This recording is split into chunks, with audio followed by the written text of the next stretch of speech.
Officer Marcus Thompson froze mid-stride, his weathered hand gripping the radio as his once-on 200-pound Brahman bull Thunder charged toward Carousel 7 with unprecedented fury. The massive black and red-brown beast had never moved like this, desperate, protective, almost human in his anguish. Thunder wasn't detecting contraband.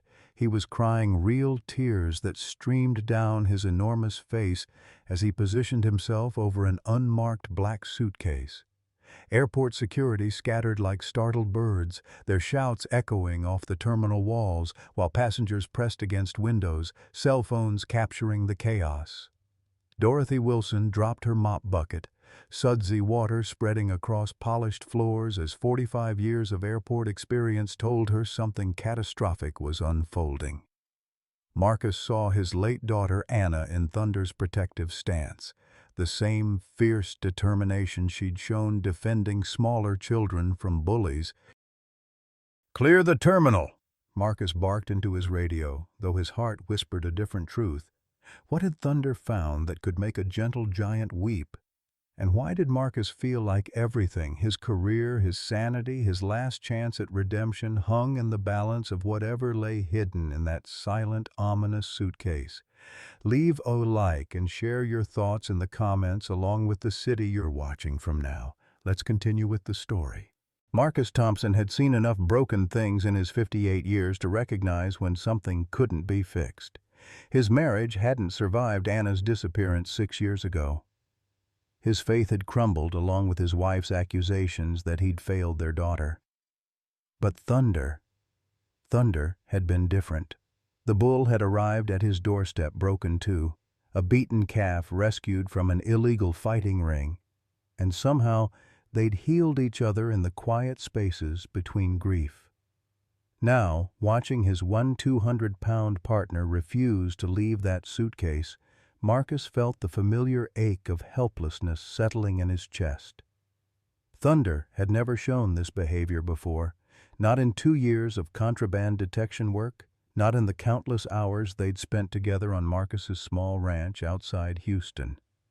The bull's massive frame trembled with an emotion Marcus recognized, the desperate need to protect something precious. "Thompson, what the hell is that animal doing?"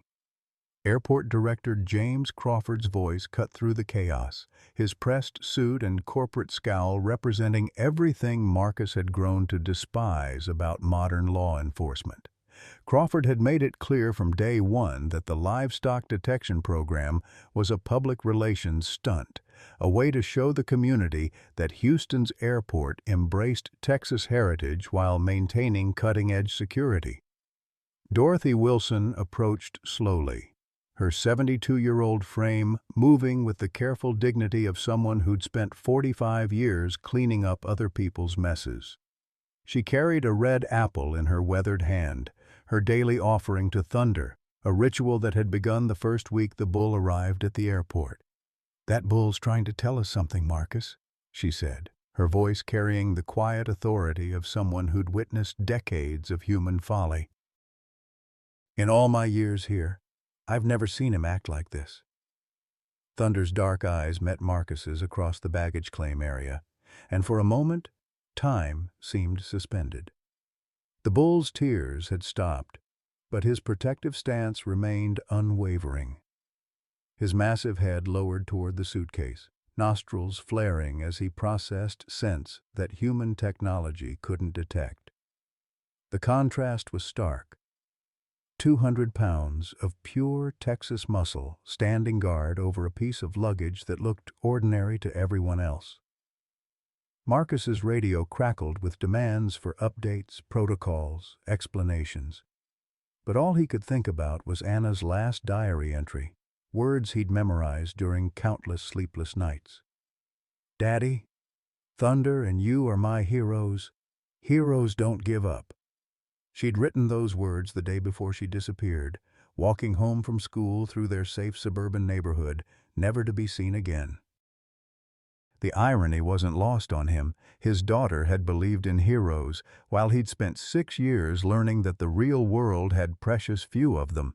But Thunder's unwavering vigil sparked something Marcus thought had died with Anna. Hope that maybe, just maybe, some things were still worth fighting for. Crawford's threats about removing the dangerous animal faded into background noise as Marcus made his decision.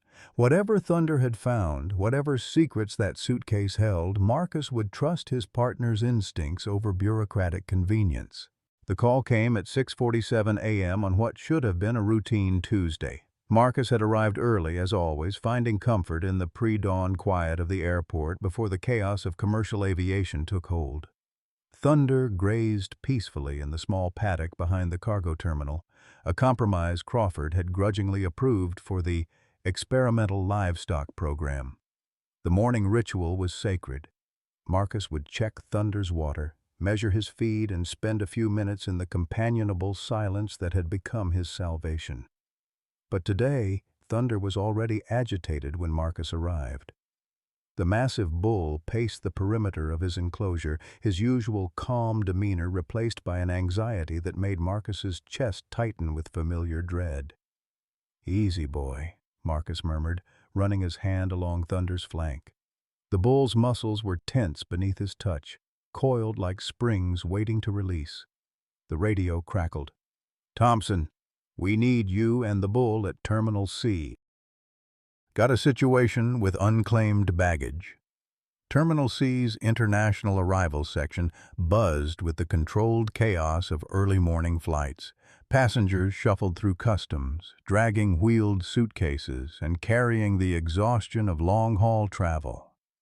Marcus led Thunder through the familiar routine, systematic sweeps of the baggage claim area, checking for anything that might raise red flags. The bull had an extraordinary success rate, his nose capable of detecting traces of drugs, explosives, and organic contraband that electronic scanners often missed. They'd completed 2 carousel circuits when Thunder suddenly stopped. Not the usual alert posture Marcus had trained him to assume, but something else entirely. A freezing of his massive frame that spoke of recognition rather than detection. The bull's head turned toward Carousel 7, where luggage from the overnight Mexico City flight circled endlessly. Thunder moved with purpose now, his hooves clicking against the polished floor as he approached a medium-sized black hardshell suitcase. No identification tags, no distinctive markings, just another piece of anonymous luggage in the endless stream of travelers' belongings. But Thunder's reaction was unprecedented. He positioned himself beside the suitcase and began to whine, a sound Marcus had never heard from the bull in 2 years of partnership. "What is it, Thunder?" Marcus asked, though he knew the question was futile. The bull couldn't explain the source of his distress, could only communicate through the language of behavior and instinct that Marcus had learned to read like scripture. Dorothy Wilson appeared at Marcus's shoulder, her mop and bucket forgotten as she watched Thunder's unusual display. "That's not his normal alert behavior," she observed, her voice carrying the weight of someone who'd watched the partnership develop from its earliest days. "He's afraid." Or protecting something. Airport Security Supervisor Janet Mills approached with clipboard in hand and bureaucratic efficiency in her stride. "Thompson, what's the status here? That bull's drawing attention, and we've got passengers complaining about delays." Marcus studied Thunder's posture, the protective stance over the suitcase, the way his massive head lowered as if shielding something precious from view.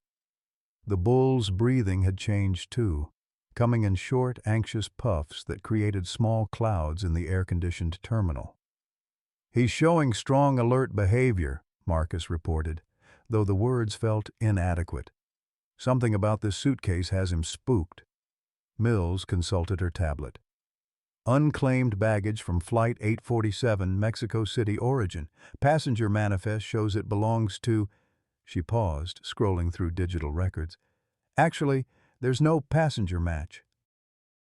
Bag was checked, but the ticket holder never boarded. The irregularity should have raised immediate red flags, but Marcus found himself focused on Thunder's continued distress.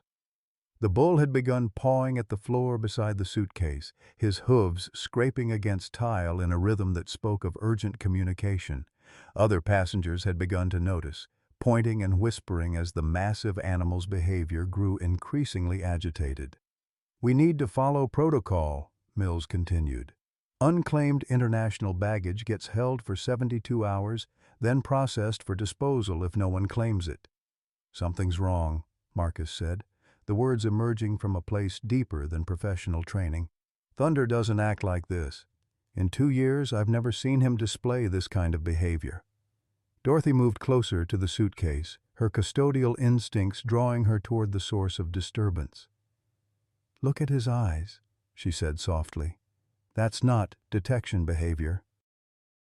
That's grief." Marcus followed her gaze and felt his breath catch. Thunder's dark eyes were liquid with moisture. Not the normal response to dusty air or allergens, but something that looked impossibly like tears. The bull's massive frame trembled with emotion that transcended species barriers, touching something primal in Marcus's understanding of loss and protection. The suitcase sat silent and ordinary among the conveyor belt's mechanical rotations, giving no hint of the secrets that had triggered Thunder's unprecedented reaction. But Marcus felt the familiar weight of intuition, the same instinct that had guided him through 40 years of law enforcement, now screaming that whatever lay hidden in that unremarkable piece of luggage would change everything. Dr. Victoria Sterling arrived like salvation wrapped in a lab coat and credentials that glittered with academic prestige. Her silver-streaked hair was pulled back in a perfect chignon, her bearing radiating the confidence of someone accustomed to being the smartest person in any room. When Airport Director Crawford introduced her as one of the nation's leading experts in animal behavioral psychology, Marcus felt a flicker of hope that someone might finally understand what Thunder was trying to communicate. "Officer Thompson," Dr. Sterling said, extending a manicured hand, "I've heard about your remarkable partnership with Thunder. When Director Crawford called about unusual behavioral patterns, I came immediately. Animal psychology is my specialty, particularly trauma responses in large mammals." Marcus watched Thunder's reaction to the newcomer with growing unease. The bull, who typically remained calm around strangers, had begun shifting restlessly, his massive frame trembling with what Marcus could only describe as recognition. Not the friendly acknowledgement of a familiar face, but something darker, the wariness of prey recognizing a predator. "Thunder's been acting strange for 3 days now," Marcus explained, gesturing toward the suitcase that had become the center of their vigil. "He won't leave this area, won't eat properly, and yesterday I swear I saw him crying real tears." Dr. Sterling nodded with professional sympathy, making notes on an expensive tablet. Stress-induced behavioral changes are common in working animals. The airport environment can be overwhelming, all those scents, sounds, the constant pressure to perform. Perhaps Thunder is simply experiencing burnout. But even as she spoke, Marcus noticed something that made his veteran instincts prickle with suspicion. "Doctor." Sterling's eyes weren't focused on Thunder. They were cataloging the suitcase, studying its position, its size, the way Thunder positioned himself protectively around it.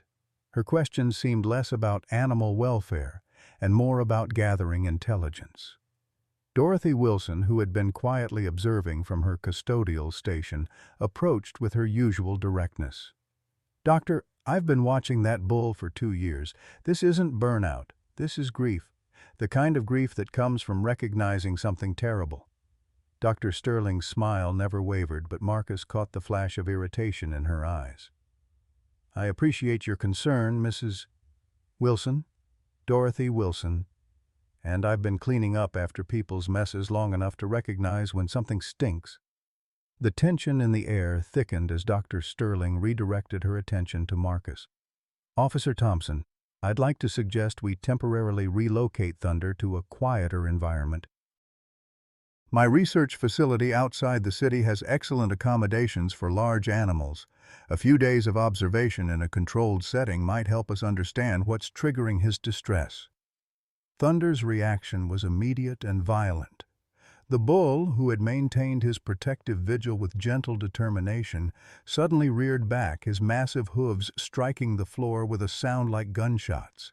The display of aggression was so unlike Thunder's usual temperament that Marcus instinctively stepped between the bull and Dr. Sterling. "Easy, boy," Marcus soothed, but Thunder's agitation only increased. The bull's nostrils flared wide, and he began backing away from Dr. Sterling while maintaining his position near the suitcase. The message was clear. He would protect his charge, but he wanted distance from the woman in the white coat. "Fascinating," Dr. Sterling murmured, making more notes. "Classic trauma response. He's definitely been exposed to something that triggered deep psychological scarring. My facility has experience with animals who've suffered abuse. We specialize in rehabilitation of fighting animals, bulls, dogs, even exotic species rescued from trafficking operations." The word trafficking hit Marcus like a physical blow. Anna's case had involved human trafficking, a web of exploitation that had swallowed his daughter and countless others. The coincidence felt too sharp, too pointed to ignore. "What kind of trafficking operations?" Marcus asked, his voice carefully controlled. "Oh, the usual horrors," Dr. Sterling replied with clinical detachment. "Animals smuggled for fighting rings, exotic pets, traditional medicine. The psychological damage to survivors is extensive. They develop hypervigilance, attachment disorders, PTSD-like symptoms. Sound familiar?" Marcus studied Thunder's continued agitation around Dr. Sterling.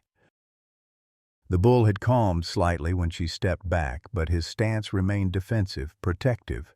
In 2 years of partnership, Marcus had never seen Thunder react to anyone with such instinctive distrust. Dorothy moved closer, her weathered face set in lines of determination. "That bull knows something we don't. And in my experience, when animals are afraid of people, there's usually a damn good reason." Dr. Sterling's professional mask slipped for just a moment, revealing something cold and calculating underneath. "Mrs. Wilson, while I appreciate folk wisdom, animal behavior is a complex science. Emotional anthropomorphism, attributing human feelings to animals, can lead to dangerous misinterpretations." "Thunder's not just any animal," Marcus said firmly. "He's been my partner for 2 years. He's saved lives, prevented disasters, shown judgment that puts most humans to shame. If he's afraid of you, that tells me everything I need to know." The confrontation was interrupted by the arrival of Rebecca Foster, a logistics coordinator Marcus had noticed around the airport but never worked with directly. She approached with urgent efficiency, tablet in hand and concern creasing her features. "Officer Thompson, we have a problem," Rebecca announced. "The manifest for that suitcase has been altered.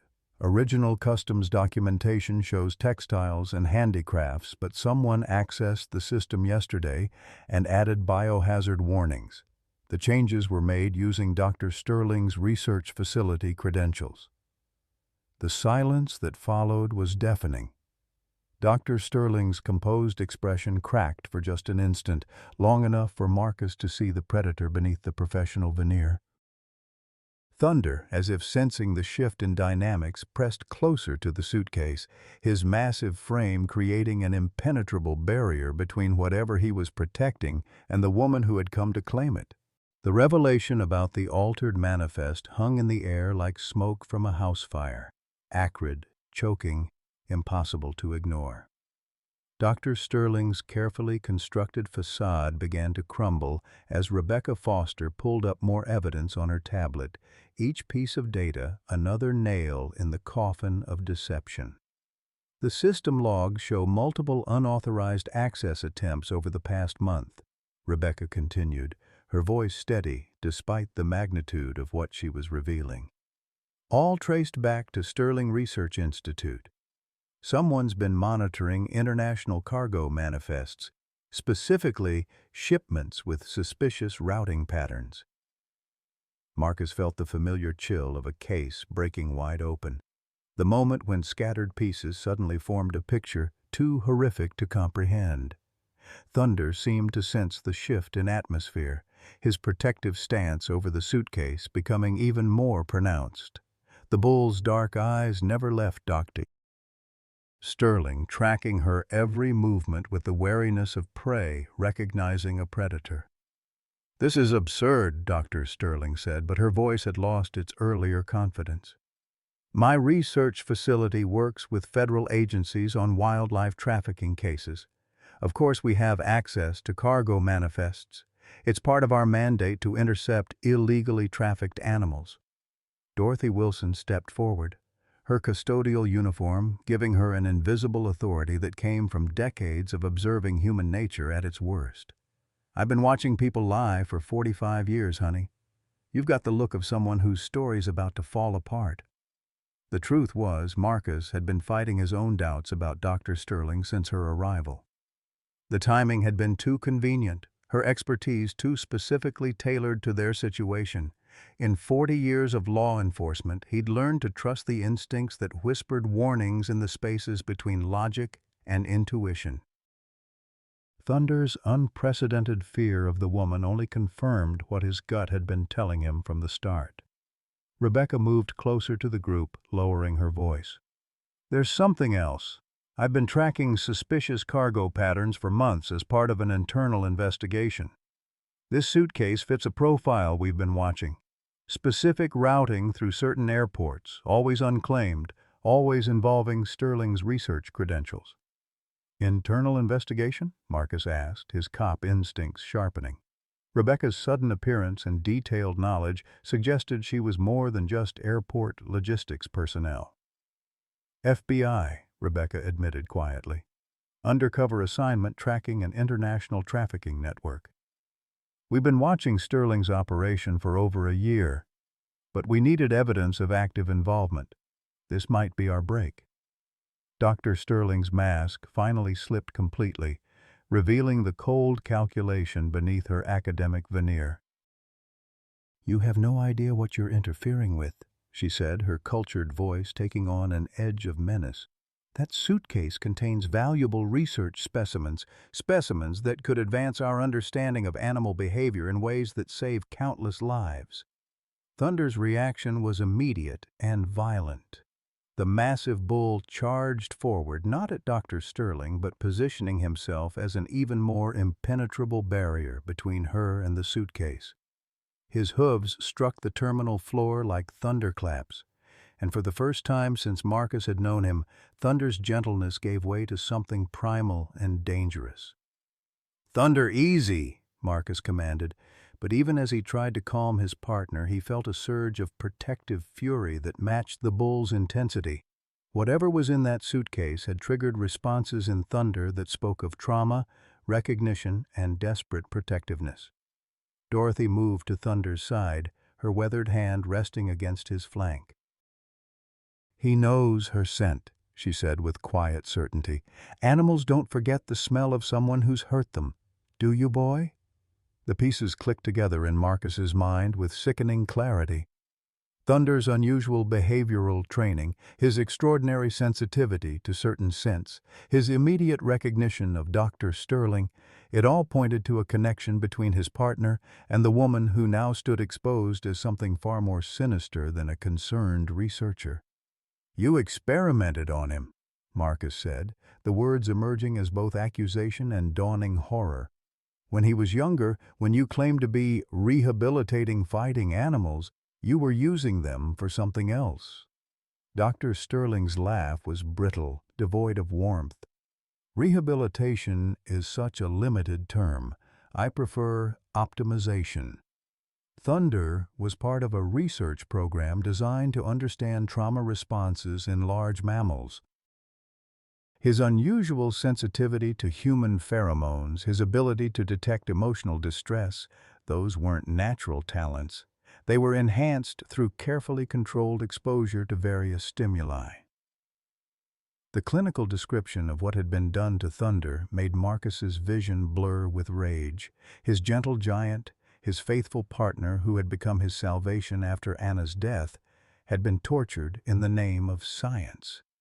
The bull's immediate protective instincts, his unusual empathy, his ability to sense danger, all of it born from suffering inflicted by the woman who now stood before them. "What's in the suitcase?" Rebecca demanded, her FBI training taking over as she positioned herself to prevent Dr. Sterling from moving toward the exit. "Research subjects," Dr. Sterling replied with chilling matter-of-factness. "Young specimens, carefully selected for their potential contribution to our understanding of trauma bonding and survival instincts." Thunder's whining grew more urgent, and Marcus realized with growing horror that the bull's protective behavior wasn't just triggered by Dr. Sterling's presence, it was a response to whatever was inside the suitcase that had been calling to his enhanced senses for 3 days. Dorothy's face had gone pale as the implications became clear. "Young specimens," she repeated slowly. "You're talking about children." The word hung in the air like a curse, transforming everything Marcus thought he understood about the situation. Thunder wasn't protecting contraband or even trafficked animals. He was guarding human cargo, children who had been reduced to the clinical terminology of a research program run by a monster in a lab coat. Marcus's hand moved instinctively to his service weapon, 40 years of training overriding the paralysis of shock. "Step away from the suitcase, Dr. Sterling. Now!" But Dr. Sterling was already backing toward the exit, her movements calculated and deliberate. "You don't understand the bigger picture," she said, her voice regaining some of its earlier authority. "These children were already lost to the system, runaways, homeless, forgotten by society. My research gives their suffering meaning, advances our understanding of human resilience in ways that could help millions." "They're not research subjects," Marcus said, his voice deadly quiet. "They're children, and you're going to prison for the rest of your life." Thunder's protective stance intensified as Dr. Sterling continued to retreat. The bull's massive head lowered, his stance becoming that of a guardian who would fight to the death to protect what he'd been entrusted to defend. The irony wasn't lost on Marcus. The creature Dr. Sterling had tortured and enhanced was now the instrument of her exposure. Rebecca was already on her radio, calling for federal backup and medical assistance. Airport security began cordoning off the area as the magnitude of the situation became clear. But Dr. Sterling's retreat had taken her beyond the immediate perimeter, and Marcus realized with growing alarm that she was positioning herself for escape. "She's running," Dorothy said, pointing toward the exit where Dr. Sterling had disappeared into the crowd of passengers. Marcus looked from the suitcase that Thunder continued to guard to the exit, where a monster in human form was about to vanish into the anonymity of a busy airport. The choice was impossible: stay and protect whatever children were hidden in that luggage, or pursue the woman responsible for their suffering. Thunder made the decision for him. The bull's dark eyes met Marcus's, and in that moment of perfect understanding between partners, Marcus saw permission and trust. Thunder would guard the children until help arrived. Marcus's job was to stop Dr. Sterling from escaping to hurt others. "Dorothy, stay with Thunder," Marcus ordered, already moving toward the exit. "Don't let anyone near that suitcase except medical personnel." "Go get her, Marcus," Dorothy replied, her hand resting protectively against Thunder's flank. "We've got this." As Marcus sprinted through the terminal, weaving between startled passengers and dodging security barriers, he felt the weight of every child who had suffered at Dr. Sterling's hands. Anna's memory drove him forward, but it was Thunder's courage that gave him strength. His partner had endured unspeakable trauma and emerged with a heart capable of protecting others. Now it was Marcus's turn to prove worthy of that trust. The chase through Houston's international terminal became a deadly game of cat and mouse, with Marcus pursuing Dr. Sterling through a maze of corridors, shops, and departure gates, while she used her intimate knowledge of the airport's layout to stay just ahead of capture. She moved with the confidence of someone who had planned escape routes, ducking through employee-only areas and service corridors that suggested this wasn't her first time evading law enforcement. Marcus's radio crackled with updates from Rebecca. Federal backup is 10 minutes out. Medical team is standing by. Thunder's still guarding the suitcase. Won't let anyone near it except Dorothy. The thought of Thunder maintaining his protective vigil gave Marcus strength as he rounded another corner, catching a glimpse of Dr. Sterling's white lab coat, disappearing into the International Departures section. She was heading for the gates, where security checkpoints and passenger crowds would complicate any arrest. Marcus pushed harder, his 58-year-old legs burning with the effort of pursuit. Behind him, in the baggage claim area, Dorothy Wilson found herself in a standoff with airport security personnel who demanded access to the suitcase. Thunder had positioned himself like a fortress wall, his massive frame creating an impenetrable barrier around the luggage while his dark eyes tracked every movement with protective intensity.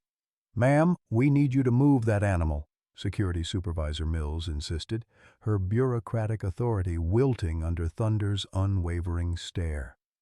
Federal protocols require immediate inspection of suspected contraband.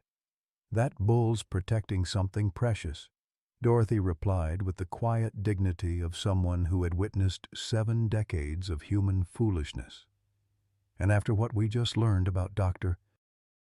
Sterling, I'd say Thunder's judgment is better than any protocol you've got written down."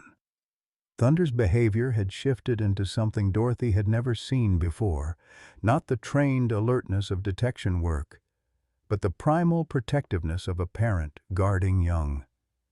His massive head lowered toward the suitcase, nostrils flaring as he processed scents that spoke to the enhanced senses Dr. Sterling had cruelly grafted onto his natural instincts. When security personnel moved too close, Thunder would shift position, never aggressive but absolutely immovable. Meanwhile, Marcus had cornered Dr. Sterling at gate 47, where she stood with her back to a floor-to-ceiling window overlooking the tarmac. Her composed facade had finally cracked completely, revealing the calculating predator beneath years of academic respectability. "You have no idea what you've destroyed," she said, her voice carrying the cold fury of someone whose carefully constructed world was collapsing. "My research was revolutionary, understanding how trauma shapes behavioral adaptation in vulnerable populations. Those children were contributing to work that could help millions." "Those children were victims," Marcus replied, his weapon steady despite the rage coursing through his veins. "You turned suffering into science and called it progress." Dr. Sterling's laugh was bitter, empty of any human warmth. "Officer Thompson, you of all people should understand. Your daughter Anna, she was one of my early subjects. Brilliant, resilient, fighting until the very end. Her data helped refine our understanding of survival instincts in adolescent populations." The words hit Marcus like physical blows, each syllable a fresh wound in the scar tissue of his grief. Anna had been in Dr. Sterling's hands before her death, reduced to data points in a research program designed to catalog human suffering. The knowledge that his daughter's final moments had been observed, recorded, and analyzed by this monster made Marcus's vision blur with tears and fury. "She talked about Thunder constantly during the early sessions," Dr. Sterling continued with clinical detachment. "The bond between children and animals was a fascinating subset of our research. Anna insisted that Thunder would save someone someday, such touching naivety from a specimen showing remarkable stress resilience." At the baggage claim, Thunder suddenly became more agitated, his protective stance shifting into something approaching panic. Dorothy watched in amazement as tears, actual tears, began streaming down the bull's massive face. It was as if he could sense Marcus's emotional state across the terminal, the bond between partners transcending physical distance. "Easy, boy," Dorothy whispered, her weathered hand stroking Thunder's flank. Your daddy's fighting for something important. Just like you're protecting these babies. Rebecca appeared at Dorothy's side, having coordinated the federal response while maintaining communication with Marcus. The suitcase is equipped with climate control, she reported grimly. Whoever's inside has been in there for at least 12 hours, maybe longer. We need to open it now. But Thunder's protective behavior intensified whenever anyone approached with tools or equipment. The bull seemed to understand that opening the suitcase required delicate handling, and he would only allow Dorothy to come close enough to examine the exterior latches and electronic locks. He trusts you, Rebecca observed. Can you talk to him? Help him understand we're trying to help? Dorothy knelt beside the massive bull, her arthritic joints protesting as she positioned herself at Thunder's eye level.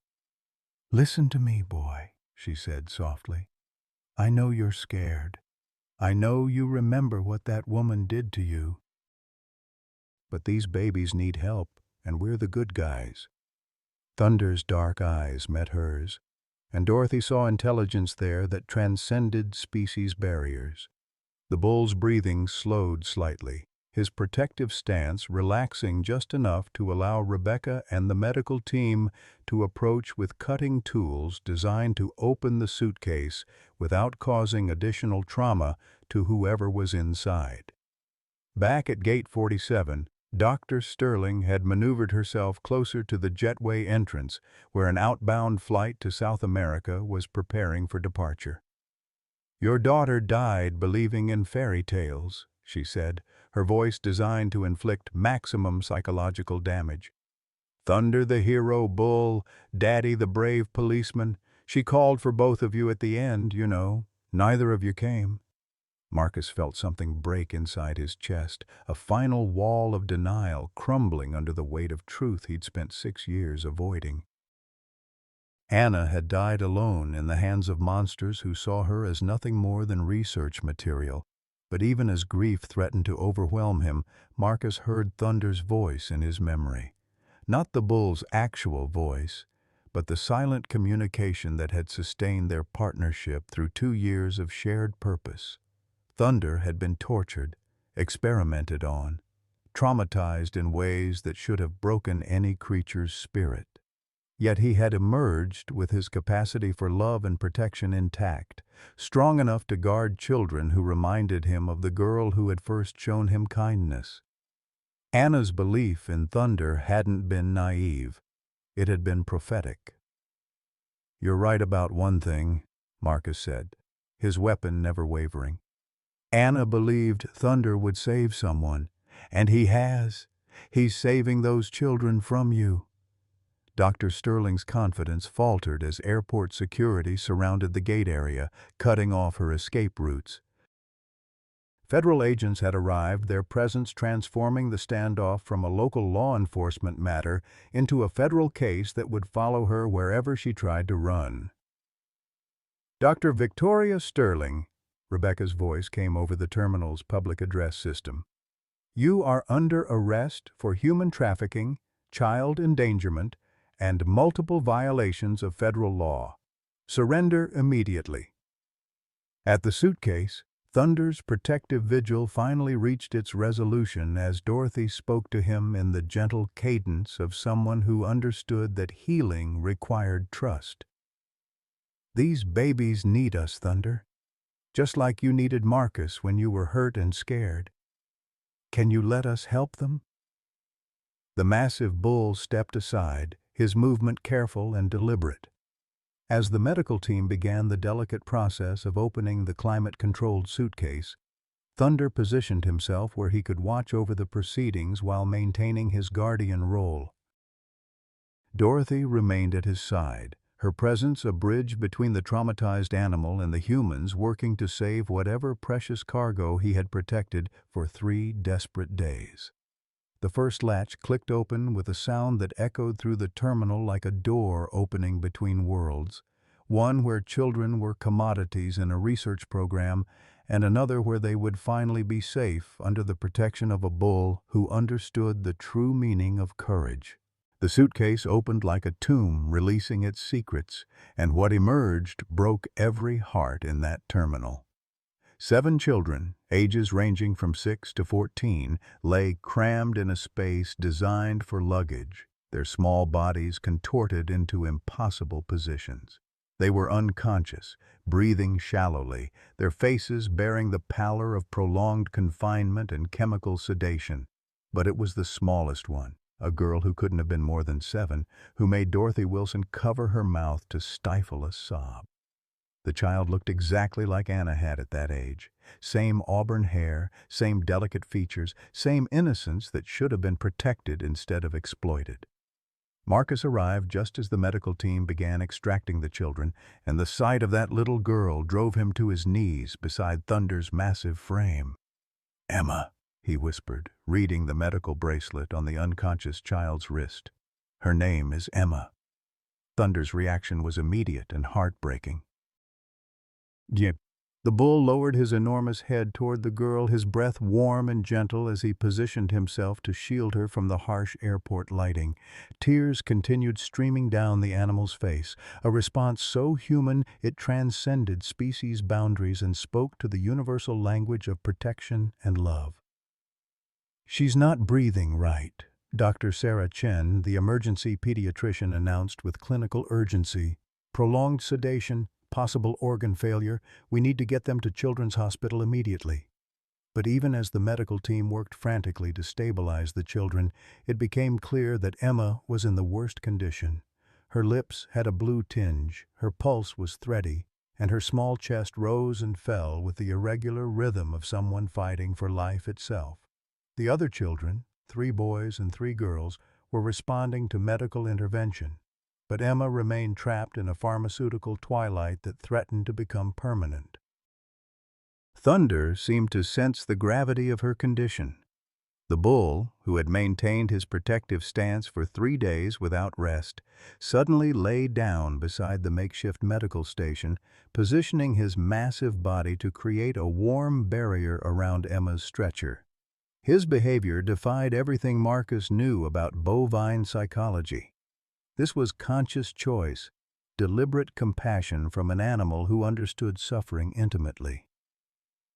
"Get her to surgery now," Dr. Chen ordered. But as the medical team prepared to move Emma, Thunder's distress became overwhelming.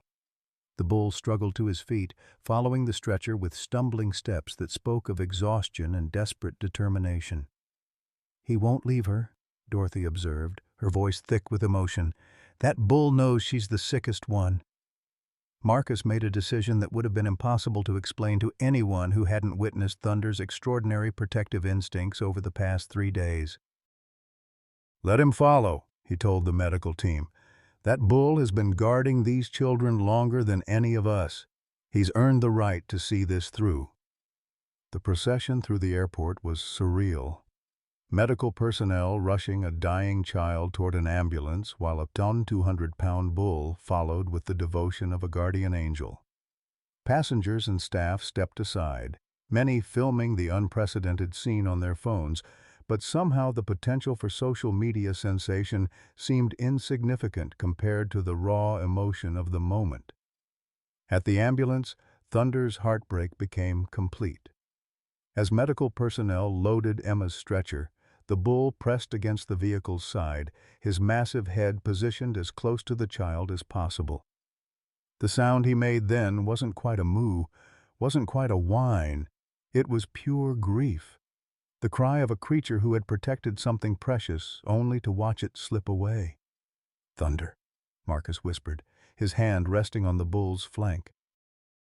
"You did everything you could. You saved them. You saved her." But even as the ambulance pulled away with lights flashing and sirens wailing, Thunder's vigil continued. He positioned himself facing the direction the ambulance had gone, his massive frame trembling with exhaustion and emotional overload. The other 6 children had been stabilized and transported to various hospitals, their prognoses ranging from cautious optimism to complete recovery. Only Emma remained in critical condition, fighting battles in an intensive care unit while Thunder maintained his watch from the airport parking lot. Dorothy brought hay and water, which Thunder ignored. Marcus offered apples and grain, which went untouched. The bull seemed determined to fast until he knew Emma's fate, his behavior transcending animal instinct and entering the realm of spiritual devotion that challenged every assumption about consciousness and compassion. Dr. Sterling, now in federal custody, had been transported away in handcuffs, her research empire crumbling as investigators uncovered the full scope of her trafficking operation.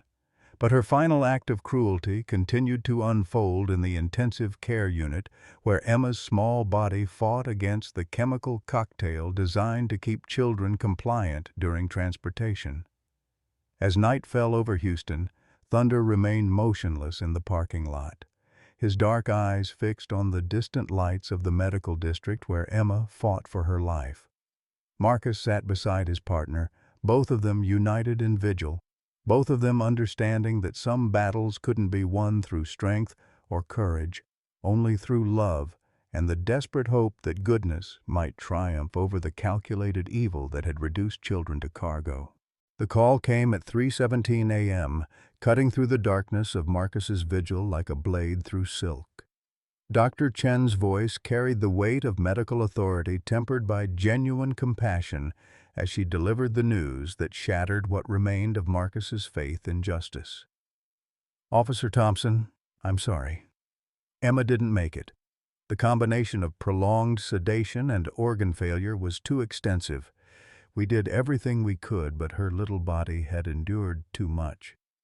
Marcus felt the phone slip from his numb fingers as Thunder, somehow sensing the news without understanding the words, let out a sound that would haunt everyone who heard it.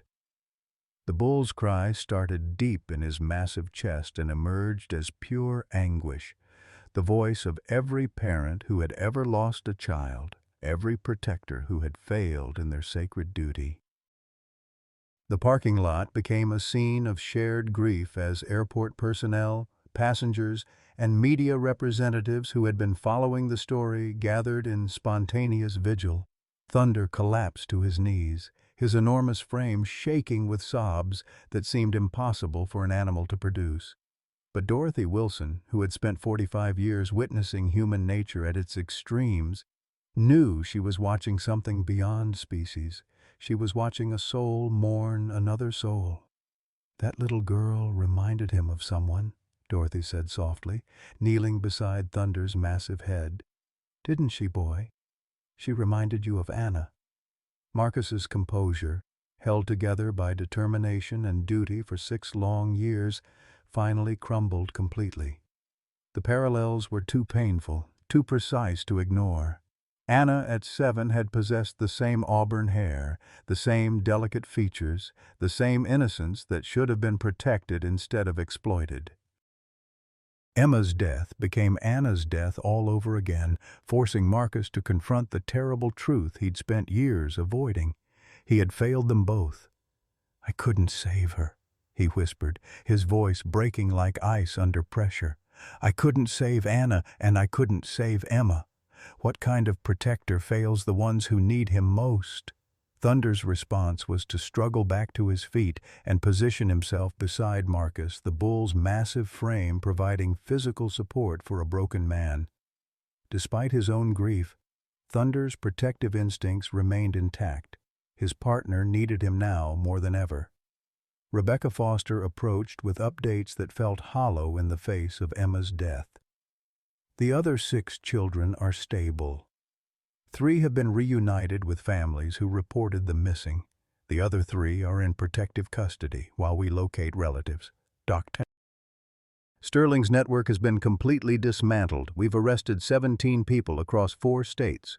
The statistics should have felt like victory, but Marcus could only think of the small body lying still in a hospital morgue, another innocent life lost to the machinery of human evil. Thunder seemed to share his despair, the bull's usual alertness replaced by a hollow-eyed exhaustion that spoke of spiritual wounds that might never heal.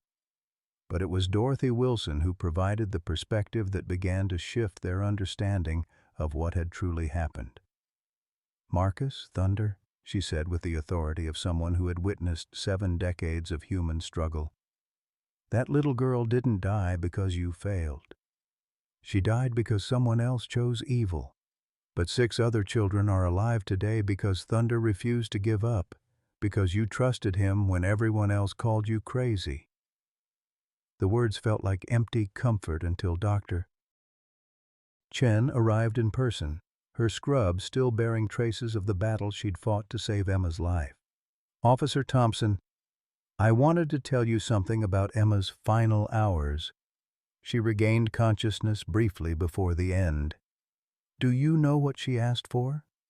Marcus couldn't speak, but Thunder lifted his massive head with something approaching hope. "She asked for the crying bull," Dr. Chen continued. "She said she could hear him calling to her, telling her she was safe. In her final moments, she knew she was protected. She knew she was loved." The revelation transformed Thunder's grief into something approaching peace. The bull's tears continued, but his posture straightened with renewed purpose. He had done what every protector dreams of doing. He had ensured that a vulnerable child knew love in her final moments instead of fear. Marcus found himself remembering Anna's diary entry about Thunder being destined to save someone. Perhaps salvation didn't always mean preventing death. Sometimes it meant ensuring that death came with dignity, surrounded by love instead of abandonment. "There's something else," Rebecca added, consulting her tablet with the efficiency of someone processing enormous amounts of information. "Emma's case has broken the investigation wide open. Her medical records contained evidence that helped us track Sterling's entire operation back 15 years. We've identified dozens of other victims, including children who were thought to be runaways or missing persons. Emma's courage and Thunder's protection has given voice to all of them." The weight of that revelation settled over Marcus like a mantle of responsibility. Emma's death wasn't meaningless if it prevented other children from suffering the same fate. Thunder's extraordinary vigil had done more than protect 7 children in a suitcase. It had exposed a network that had operated in shadow for over a decade. As dawn broke over Houston, casting long shadows across the airport parking lot, Marcus made a decision that felt like stepping into his true purpose.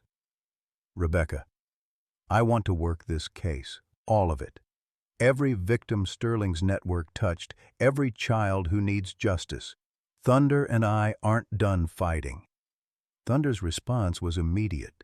The bull struggled to his feet, his exhaustion momentarily forgotten as he sensed renewed purpose in his partner.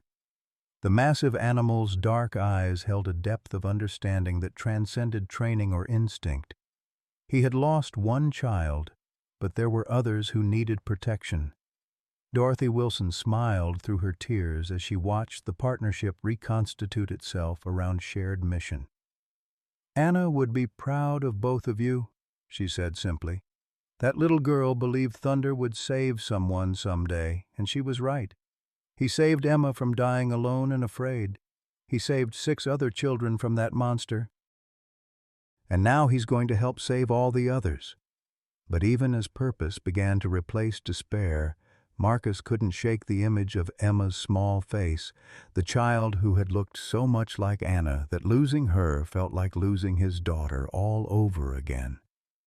Thunder seemed to share that weight, the bull's protective instincts now carrying the memory of a child who had called out for the crying bull in her final moments. The investigation that would follow would consume months, maybe years. Sterling's network had tentacles reaching into legitimate institutions, government agencies, and research facilities across multiple continents. But Marcus and Thunder had something their enemies lacked: the unbreakable bond between protector and protected, the determination of souls who had witnessed ultimate evil and chosen to fight rather than surrender. As they prepared to leave the airport parking lot where their lives had been forever changed, Thunder paused to look back toward the terminal where their journey had begun. 7 children had emerged from that suitcase alive because a bull had refused to abandon his post, and a broken cop had chosen to trust animal instinct over human bureaucracy. Emma's death would always be a wound that never fully healed, but her memory would fuel the fight for every other child who needed someone to refuse to give up on them. 6 months after Emma's death, the Thompson-Wilson Ranch stretched across 47 acres of Texas hill country, its rolling pastures dotted with oak trees and wildflowers that bloomed in defiant celebration of life. What had begun as Marcus's modest retirement property had transformed into something unprecedented, a sanctuary where rescued children learned to trust again under the gentle guidance of animals who understood trauma intimately. Thunder grazed peacefully in the main pasture, his massive frame casting shadows over the 6 children who had emerged from that suitcase alive. They had grown stronger in the months since their rescue, their faces no longer bearing the hollow-eyed wariness of the severely traumatized. But it was their interaction with Thunder that provided the most remarkable evidence of healing. The same bull who had wept over their suffering now served as their protector, teacher, and friend. "Miss Dorothy, Thunder's teaching me about being brave," announced 8-year-old Sophia, one of the rescued children who had no family to return to. She sat cross-legged beside the bull's massive head, her small fingers braiding wildflowers into his coarse hair. "He says being brave isn't about not being scared. It's about protecting people even when you are scared." Dorothy Wilson, now officially the ranch's head caretaker despite being 73 years old, smiled at the child's interpretation of Thunder's silent wisdom. "That bull's got more sense than most college professors," she said, settling onto the porch swing that Marcus had built overlooking the pasture. "And he's got a better understanding of what matters in life." The transformation hadn't been easy. The legal battles alone had consumed months as federal prosecutors built cases against Sterling's network. Marcus had testified in 17 separate trials, each one forcing him to relive the details of children reduced to cargo, innocents bought and sold like commodity futures. But Thunder had attended every hearing, his presence in the courthouse a living reminder of what the fight was truly about. The media attention had been overwhelming at first. The story of the crying bull who saved trafficked children captured international imagination.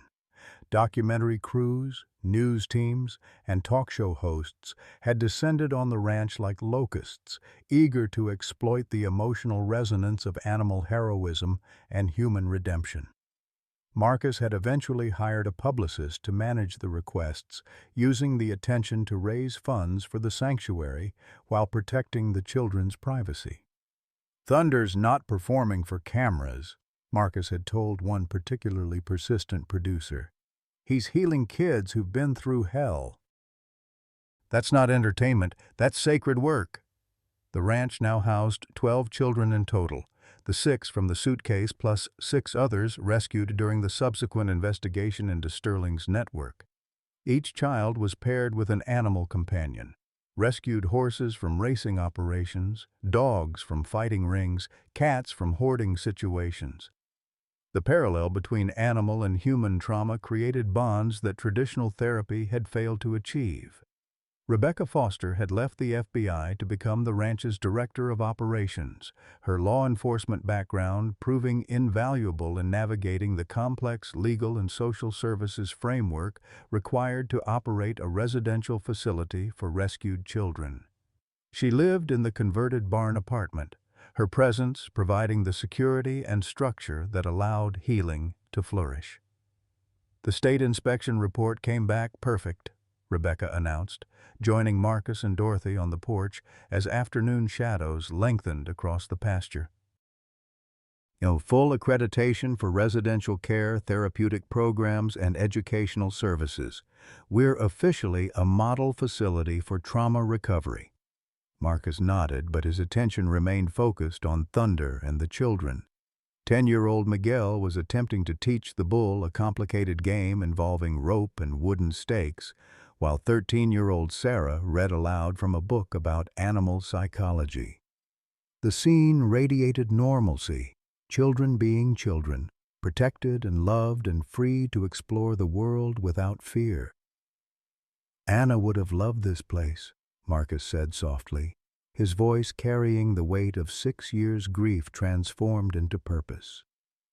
"She always said Thunder would save someone someday. I don't think she imagined he'd save this many." The memorial garden they'd created for Emma occupied a special corner of the property, marked by a simple stone bench surrounded by wild flowers and protected by an ancient oak tree. Thunder visited the spot daily, often accompanied by whichever child needed quiet reflection or space to process difficult emotions. The bull's presence transformed grief into something bearable, not the crushing weight of loss, but the gentle sadness of love that continues beyond death. Dr. Chen had become the ranch's consulting pediatrician, visiting monthly to monitor the children's physical and emotional progress. Her reports documented remarkable improvements across all measures: sleep patterns, social interaction, academic performance, and emotional regulation. The common factor in every success story was the bond between child and animal, particularly the stabilizing influence of Thunder's gentle presence. "I've never seen anything like it in 30 years of practice," Dr. Chen had written in her latest assessment. "These children have formed attachments with their animal companions that parallel healthy family bonds." The bull, in particular, seems to understand his role as protector and has never shown aggression despite his size and strength. As evening approached, the children gathered for their nightly ritual, helping Dorothy prepare Thunder's dinner while sharing stories about their day. The routine provided structure and purpose, teaching responsibility while reinforcing the bonds that held their makeshift family together.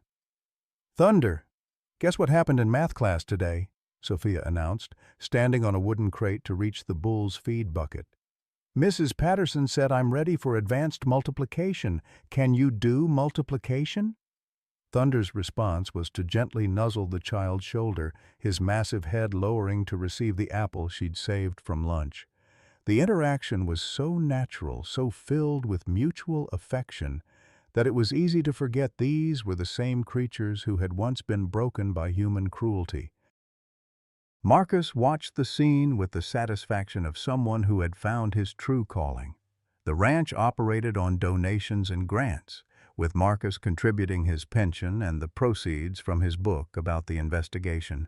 Money was always tight, but somehow they managed. Thunder's story had touched enough hearts to keep the sanctuary funded and growing. "You know what the best part is?" Dorothy said, settling into her favorite rocking chair as the children finished their chores. "These kids aren't victims anymore. They're survivors, protectors, healers. They're becoming the kind of people who would run toward danger to help someone in trouble." As stars appeared in the Texas sky, Thunder led his charges toward the main house for dinner and homework, his massive frame moving with the careful precision of someone who understood his responsibility. The bull who had once wept over a dying child now watched over a dozen living ones, his tears transformed into the gentle vigilance that allowed innocence to flourish once again. "You know, after 40 years in law enforcement, I thought I understood what real strength looked like. I'd seen courage in firefights, determination in investigations, and heroism in moments of crisis.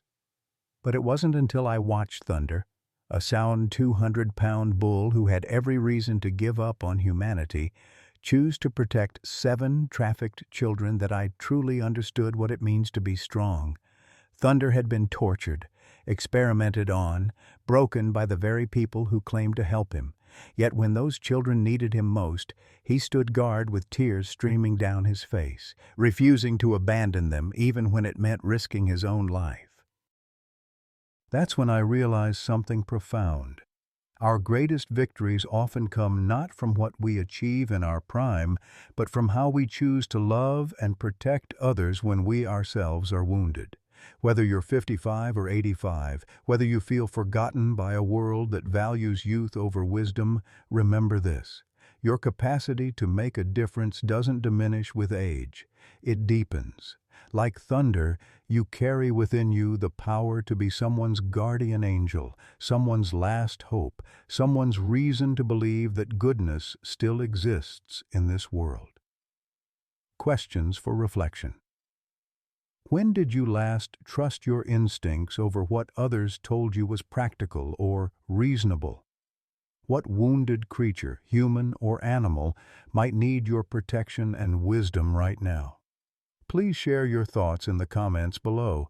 Your story might be exactly what someone else needs to hear today.